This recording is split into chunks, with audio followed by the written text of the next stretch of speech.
Sasa siku moja nimekuja hapa, mnanijua mimi na mambo yangu, sio? Sina mambo yangu mimi lazima nimpige topa na kofia zangu zile lazima nzidunge, sio? So siku nyingine nilivaa kofia nikaingia hapo, nikasalimia Your Excellency. Kwa mtu mmoja hata nikujie juu, wewe ni waziri, utavaa vipi kofia?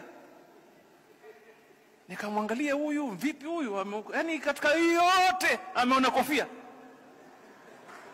Yaani nikasema huyu ni deal naye nini? Alafu nikaangalia boss. Sasa sikio niko na boss.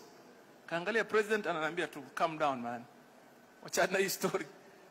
And I went home asking myself, so in that room we spoke about many things.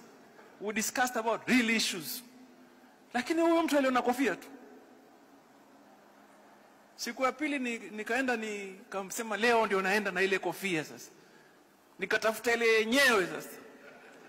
Honestly nikaingia na kofia. Lakini the wisdom of the president, aliniona kwa mbali na kofia yangu nikija, akasema yule. Akatuma mtu mwambie ule waziri avue kofia, atavaa baadaye. Awache tu ipite.